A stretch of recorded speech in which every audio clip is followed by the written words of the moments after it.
नमस्कार दोस्तों, आज हम सबमर्सिबल पंप सेट का जो स्टार्टर होता है उसकी वायरिंग करना सीखेंगे। ज़्यादातर घरों में ऐसा स्टार्टर पैनल देखने को मिलता है। देखिए, इस स्टार्टर में ये सारे कंपोनेंट लगे होते हैं। इसमें ओवरलोड प्रोटेक्शन के लिए एमसीबी यूज़ होती है। हमारा पंप सेट कितना एम्पियर करंट ले रहा है उसके देखने के लिए ये मीटर लगा होता है। सप्लाई वोल्टेज देखने के लिए वोल्ट मीटर लगाया होता है। उसके बाद एक स्टार्टिंग कैपेसिटर और एक रनिंग कैपेसिटर लगा होता है। मोटर को स्टार्ट करने के लिए एक पुश बटन होता है। अब हमारा जो इनकमिंग पावर सप्लाई और आउटगोइंग पावर सप्लाई है उसको कनेक्ट करने के लिए ये टीबी लगाया जाता है। ये वाला पुश बटन दबाने से वोल्ट मीटर ऑपरेट होता है। जब भी हम मोटर को स्टार्ट करते हैं तब ये इंडिकेटर ऑन होता है। अब इस स्टार्टर पैनल में सबसे पहले पावर सप्लाई को लाके कनेक्ट कर देते हैं। तो जो हमारा इनकमिंग पावर सप्लाई होता है वो 230 वोल्ट होता है, यानी कि सिंगल फेज़ होता है। तो अब पावर सप्लाई का जो फेज़ वायर है उसको पहले टर्मिनल में और न्यूट्रल वायर है उसको दूसरे टर्मिनल में कनेक्ट करते हैं। अब इसके बाद हम क्या करते हैं कि ये जो हमारा पंप सेट है उसका वायर यानी कि केबल को यहाँ लाके यहाँ तीसरे टर्मिनल में रेड वायर यानी कि रनिंग वायर को लाके जोड़ देते हैं। उसके बाद येलो कलर का जो स्टार्टिंग वायर है उसको ये चौथे टर्मिनल में कनेक्ट कर देते हैं। अब ब्लू कलर का जो कॉमन वायर है उसको लास्ट वाले टर्मिनल में कनेक्ट कर देते हैं। अब दोस्तों, हमारा जो है इनकमिंग पावर सप्लाई है उसका फेज़ वायर को यहाँ से इस एमसीबी में कनेक्ट कर देते हैं। अब एमसीबी के आउटपुट टर्मिनल में एक वायर को जोड़ के एम्पियर मीटर के पहले टर्मिनल में जोड़ देते हैं। अब एम्पियर मीटर के दूसरे टर्मिनल में एक वायर को जोड़ के यहाँ तीसरे टर्मिनल में कनेक्ट कर देते हैं।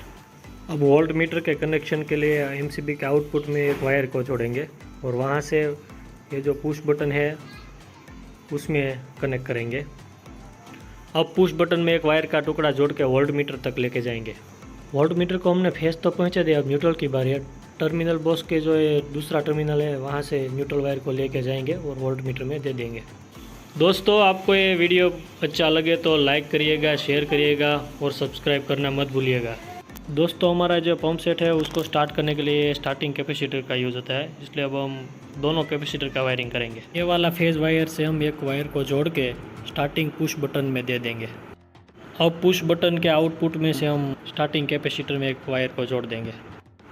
अब दोस्तों, स्टार्टिंग कैपेसिटर का जो दूसरा वायर है और रनिंग कैपेसिटर का जो एक वायर है उसको साथ में मिला के हमारा जो टीबी है उसमें स्टार्टिंग वाला टर्मिनल है वहाँ पे कनेक्ट कर देंगे, यानी कि चौथे टर्मिनल में हम कनेक्ट कर देते हैं। दोस्तों, हमने स्टार्टिंग कैपेसिटर का तो कनेक्शन कर दिया, अब रनिंग कैपेसिटर की बारी है।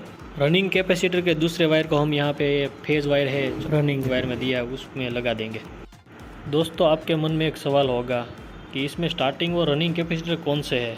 जिसकी वैल्यू ज़्यादा होगी वो स्टार्टिंग कैपेसिटर और जिसकी कम वो रनिंग कैपेसिटर।